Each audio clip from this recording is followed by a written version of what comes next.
금요일도 매일의 새벽 예배가 이 기도의 말씀이 기대가 됩니다만은 월요일이 그냥 주일날 예배를 마치면은 월요일에 그 새벽 기도회가 좀 기대가 돼요. 네. 한 주간 이제 흩어져서 각자의 섬기는 교회 재단에서 말씀을 받고 다짐을 하고 한 주간의 새로운 발길을 시작하는 분들과 시작하는 기도라는 생각이 드니까는 기대가 됩니다. 그와 못지않은 기대가 이 금요 새벽 기도회예요. 이제 우리가 세상은 주말이라고 해서 쉬는 자리 찾고 또 즐기는 자리 찾고 취미를 찾아 나갈 때에 우리는 조금 더 뜨겁게, 왜냐하면 말세 지말이잖아요. 더욱더 하나님께서 찾으시는 성도의 자리가 있다면 아마 기도하는 백성들을 보내지 아니하실까. 그렇다면 이 아침에 기도하는 우리 모두가 취미나 주말의 쉼이나 어떠한 우리 삶의 풍요를 찾아 나가기보다는 하나님께서 맡기신 이 주말의 그 공백의 자리를 채울 수 있는 믿음의 사람들로 나갈 수 있지 않을까 하는 기대가 있기 때문입니다. 오늘도 말씀은 역시 모이는 것도 귀하지만 흩어지는 것도 귀하다 하는 내용의 말씀이에요. 위기 때문에 모였지만은 그러나 모여서 하나님께서 회복시켜 주심으로 말미암아 기회를 가지고 흩어진 이스라엘 백성들, 유다의 백성들, 하나님의 백성들의 이야기입니다. 저는 오늘 이 제목을 위기와 기회라고 이렇게 정해 보았습니다. 우리는 삶 가운데 살아가면서 많은 위기를 만납니다. 위기를 전혀 만나지 않을 수는 없어요. 하나님의 백성도 위기를 만납니다. 아니 어쩌면은 하나님의 백성이기 때문에, 하나님의 사람이기 때문에 더 많은 위기를 만날 수도 있지요. 세상에서의 위기뿐만이 아니라 영적 위기도 얼마나 우리는 많이 만나게 됩니까? 그 위기를 극복하고 오히려 기회로 삼는 귀한 말씀이 오늘 이 안에 감추어져 있어 우리 함께 나누려고 합니다. 히스기야 왕은 파격적인 종교 개혁을 단행했죠.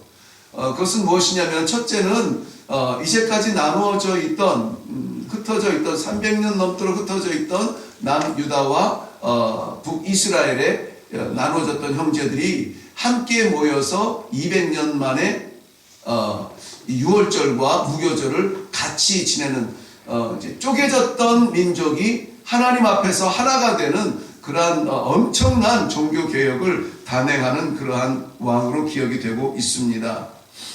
히스기야의 이러한 마음은 그냥 생긴 것 같지는 않아요. 왜냐하면은 히스기야가 재임하던 중에 왕위에 올라서 임기를 섬기던 중에 북이스라엘이 아수르에 의해서 멸망하는 것을 눈으로 보게 됩니다. 규모로 보면은 북이스라엘이 3배는 더 큰 나라잖아요. 그럼 그만큼 인구도 더 많을 것이고요. 그래서 언제든지 이 작은 땅 남유다의 작은 성전 예루살렘까지 갈 필요 없다. 우리도 우리 땅이 있고 우리도 우리의 산당이 있다. 그렇게 거만하게 지냈던 땅인데 그 단단해 보였던 북이스라엘이 무너져 버린 겁니다. 게다가 이 아수르는 이 땅을 정복하면은 혼혈 정책을 폈던 그러한 바벨론처럼, 바벨론은 흩어버렸지만은 이 아수르 나라는 그 정복했던 나라들에게 혼혈 정책, 그러니까 서로 다른 민족의 피를 섞어서 우리의 정체성이 뭔지도 모르게 그렇게 정책을 폈던 나라예요. 그러니까 나라를 빼앗긴 북이스라엘로서는 이제는 자기네들이 누군지조차 모르는 그러한 상황으로 추락하게 되는 위기가 닥친 것이죠. 정서적으로도 위기가 찾아옵니다. 나라도 위기가 됐고요. 신앙도 위기가 됐습니다. 이 총체적인 위기에 하나님께서 히스기야에게 주신 지혜가 뭐냐면 함께 모여 하나님의 백성의 자리에서 예배하도록 하라 하는 그 지혜였고, 히스기야는 그것을 결단하면서 나아갈 때에 남유다와 북이스라엘은 놀라운 기회를 갖게 됩니다. 놀라운 기회를 갖게 돼요. 굳이 이 한 말씀을 들어서 우리가 모든 기회는 예배로부터 옵니다, 이걸 말씀하지 않아도 하나님의 사람은 하나님 앞에서 힘을 얻어야 그것이 바른 힘이에요. 하나님의 사람이 다른 데에서 위로를 받고 다른 것으로 의지가 되고 다른 것 때문에 힘이 나고 다른 것 때문에 기쁘고 행복하다면 그것은 불안한 거예요. 불완전한 거예요. 하나님의 사람은 하나님과 소통할 때에 하늘이 열리고 영원히 축복받는, 그러면서 하나님께서 약속하신 땅의 복도 부수적으로 받는 거예요. 아이고 내 새끼 이 땅 위에서 이 일 감당해야 되는데 안 채우시겠느냐. 이것이 신앙의 질서인 것입니다. 자, 공허해진 이스라엘 백성들, 이 엄청난 초청을 받고 잊었던 하나님이 누구야? 라고 말하는 사람도 있겠죠. 그 남유다 사람들이 섬기는 사람들 아니야? 라고 말하기도 했겠죠. 너무나 오랫동안 떨어져 있던, 오랫동안 잊었던 바알과 아세라와 온갖 잡신들만, 몰록이라든지 흰놈의 아들이라든지 뭐 그런 데에서 우상만 섬기다가 하나님이 뭐야?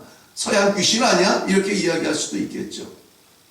그래서 사람들은 비웃기도 하고 조롱하기도 했다고 합니다. 이 시대의 복음 전도와 다를 것이 없죠. 그럼에도 불구하고 우리가 멈출 수 없는 것은, 그러나 그 가운데에 에브라임과 므낫세와 여러 하나님께서 작정하신 몇 명이 내려와서 이 유월절을 함께 보내게 되잖아요. 자, 북이스라엘 가운데서 남쪽으로 내려와서 함께 이 하나님의 예배에 동참한 사람들을 우리는 남은 자라고 표현을 합니다. 어디든지 남은 자는 있어요. 그 남은 자를 우리가 보지 못하고 우리가 접촉하지 못할 때에 그 여전히 남은 자의 공포 속에서 살아가게 됩니다. 우리의 사명은 저들에게 나아가서 이 기회를 줘야 돼요. 왜? 저들은 위기 가운데 있습니다.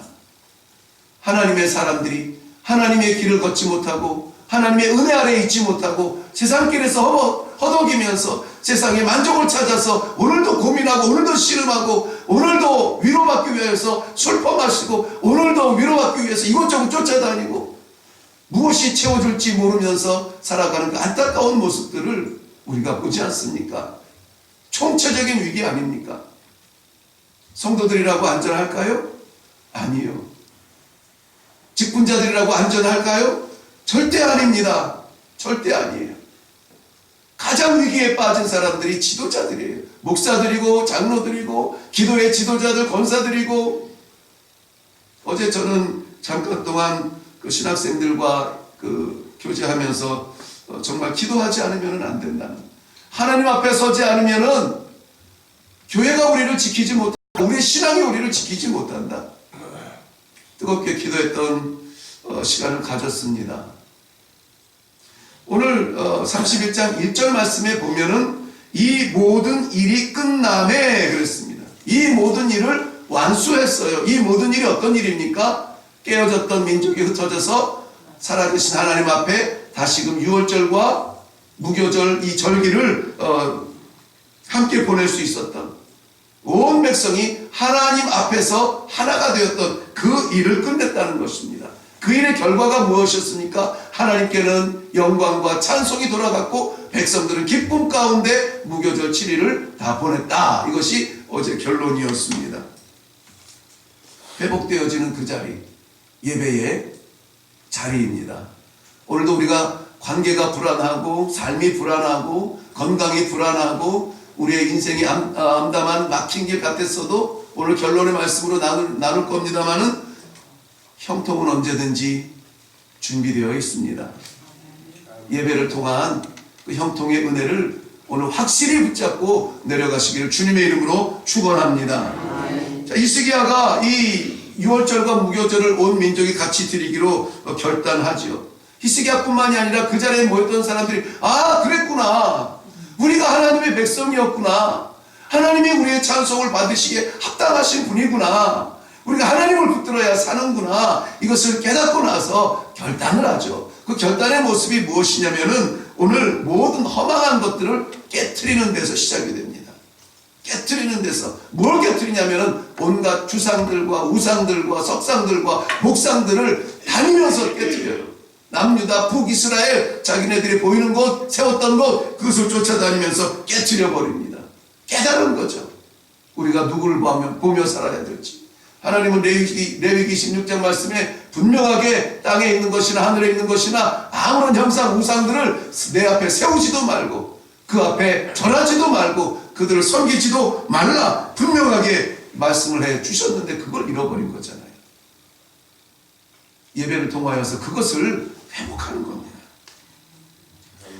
데살로니가전서 1장 9절 말씀에 보면은 우리가 성도됨을 무엇으로 알 수 있느냐, 너희의 성도됨을 무엇으로 보여줄 것이냐 할 때 첫 번째 말하는 것을 이렇게 표현합니다. 기록합니다. 너희가 어떻게 우상을 버리고 하나님께로 돌아와 참되신 하나님을 섬기며, 이 3단계가 있죠. 버리고 돌아와 섬기며. 버리지 않은 채 돌아와서 섬기는 것은 위장입니다. 위장이에요. 여전히 끌어안은 채 돌아와서 하나님 앞에 예배 드리는 모습으로 살아가는 것은 그거야말로 덥지도 않고 차갑지도 않고 예배당에서는 성도, 나가서는 세상 사람 다를 게 없는 그러한 모습이라는 것이죠. 하나님을 섬기는 자리에 있느냐? 내 마음이 돌아섰느냐? 그럼 내 마음의 우상을 집어버려라 말씀하여 주고 있는 것입니다. 골로새서 3장 5절 말씀은 더 분명하게 우리의 결단을 요구하고 있습니다. 그러므로 땅에 있는 지체를 죽이라. 곧 음란과 부정과 사욕과 악한 정욕과 탐심이니, 탐심은 곧 무엇이라? 우상이라 그랬어요. 탐심은 곧 우상이라. 백성들이 달라졌어요.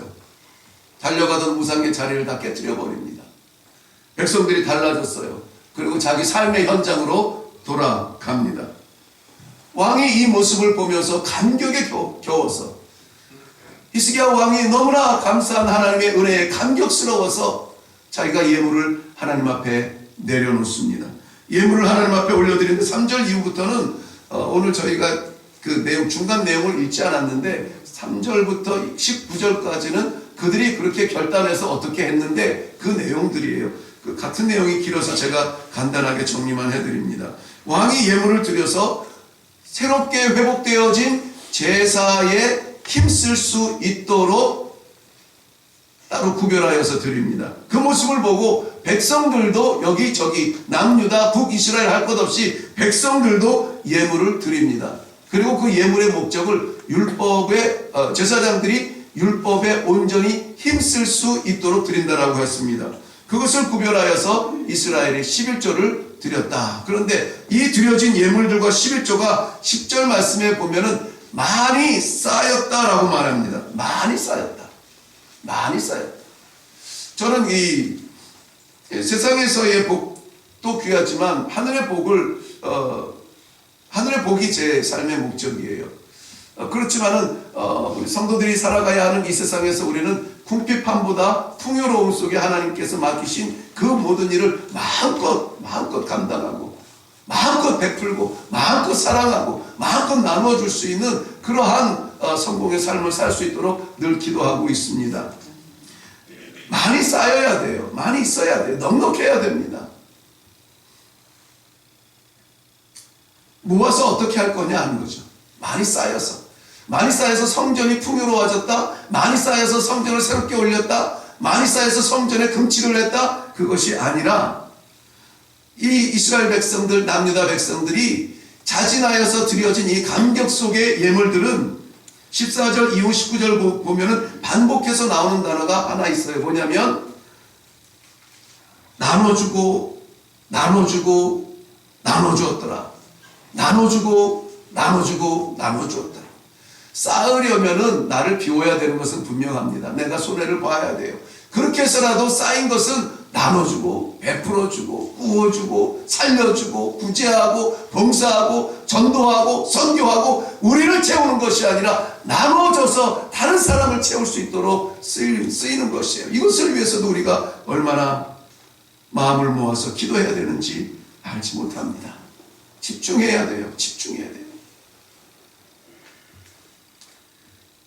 다른 이야기는 제가 좀 생략을 합니다만 말라서는 안 됩니다.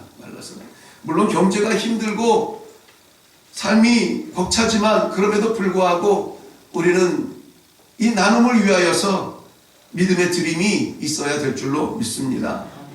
그랬더니 결론입니다. 21절 말씀의 마지막 부분 보면 21절 마지막 그의 하나님을 찾고 한 마음으로 행하여, 같은 마음이었습니다. 한 마음으로 행하였더니 어떻게 돼요? 형통하였더라. 우리가 잘 나갈 때는 형통이라는 말을 쓰지 않아도 됩니다. 형통이라는 말이 필요할 때는 막혔을 때예요. 답답할 때고 끝났을 때, 그때 열리는 문을 우리는 형통이라고 말합니다. 도저히 일어날 수 없는 자리에서 하나님께서 손을 잡아주시는 그 순간을 우리는 형통이라고 말합니다. 사랑하는 성도 여러분, 오늘 우리 가운데 형통의 은혜가 있기를 바랍니다. 분명히 있기를 바랍니다. 그저 형통의 언저리에 있어서 이런지 저런지 그저 물에 물 탄 듯 살아가는 삶이 아니라, 형통인지 아닌지 그런 혼란의 경계에 있다면 분명하게 형통의 자리로 한 발 불쑥 내디딜 수 있기를 바랍니다. 하나님은 분명하신 분이에요. 분명하신 분이에요. 빛은 빛이라, 어둠은 어둠이라, 하늘은 하늘이고 땅은 땅이라, 죄는 죄고 생명은 생명이라, 차가운 것은 차갑다, 뜨거운 것은 뜨겁다, 분명하게 보시고 분명하게 말씀하시는 분이에요. 신앙의 질서에도 분명한 결단을 기다리고 계십니다. 우리가 만나는 위기는 우리를 주저앉히려는 것이 아니라 하나님께서 우리가 무엇을 보고 있는지, 어떤 결단을 내릴 건지 기대하시는 하나님의 마음이 기다려지는 그러한 시간입니다. 나 중심의 신앙이 아니라 하나님 중심으로, 내 인생이 아니라 성도의 삶으로 놀라운 변화가 있기를 바랍니다. 탐심을 버리고 하나님의 뜻을 이루기 위하여서 드리는 성도가 되기를 바랍니다. 모으고 싸우고 높아가는 그러한 데 목적이 아니라 나누고 베푸는 데 우리가 이 주말을 한번 사용할 수 있기를 바랍니다. 불안해서 형통으로 바뀌기를 바라요. 오늘 이스라엘 백성, 유다 백성들의 이 형통이 우리의 형통이 되기를 바랍니다. 우리 기도할 때에 하나님, 북이스라엘 나라는 무너졌지만 예배의 기회를 주셨으니 그것이 형통이 되었습니다. 하나님, 오늘 허락하여 주신 삶 가운데 형통의 문을 열어주시어서 아무쪼록 나 살자고 버둥대는 삶이 아니라 누군가를 살리기 위하여서 성님의 길로, 봉사의 길로 나아갈 수 있도록 길을 보여 주시옵소서. 오늘 하나님께서 이 부족한 영혼에게 부어주시는 형통의 은혜를 맛보게 하여 주시옵소서. 기도하며 내려갈 수 있기를 기도하겠습니다. 나라가 무너졌고 백성은 흩어졌으며 신앙은 사라졌습니다. 이 위기 가운데 하나님께서 예배 가운데 불러주시어 다시 한번 기회를 허락하여 주시니 감사합니다. 저들이 하나님 아버지 앞에 유월절과 무교절을 지나면서 하나님으로 가득 찬 변화가 생겼습니다. 그리고 저들은 결단합니다. 섬길 곳, 나눌 곳, 사랑할 곳, 구할 곳, 전할 곳, 그런 곳을 찾아서 나아가는 섬김의 삶으로 변화하는 결단을 보여주었습니다. 그 아름다운 모습, 그 아름다운 순종을 보면서 하나님께서 오늘 형통케 하여 주셨다 말씀하시고 약속하셨사오니 이 시간에 기도하는 하나님의 백성들, 이 기도의 제목대로 하나님으로 가득 찬 삶이 되게 하시고 섬길 곳을 찾아 결단하며 나아가는 주말이 되게 하여 주시옵시고 그 섬김을 통하여서 하나님의 형통한 은혜가 오늘 우리 삶을 덮어주시는 것을 보게 하여 주시옵소서. 감사드리옵고 예수님의 이름으로 기도하옵나이다. 아멘. 네, 간단한 말씀을 나누기 위해서 너무 복잡한 길을 걸어왔는데요. 분명합니다. 하나님으로 채워져야 복된 삶입니다. 분명합니다. 나눠주는 것이 부자입니다. 분명합니다. 끝이라고 주저앉으면 일어날 수가 없습니다. 그 자리에서 하나님을 만나고 기도하고 은혜를, 형통의 은혜를 받아야 저 문을 나갈 수가 있습니다. 오늘 이 확실한 응답받고 저 문을 나갈 수 있기를 주님의 이름으로 축원합니다.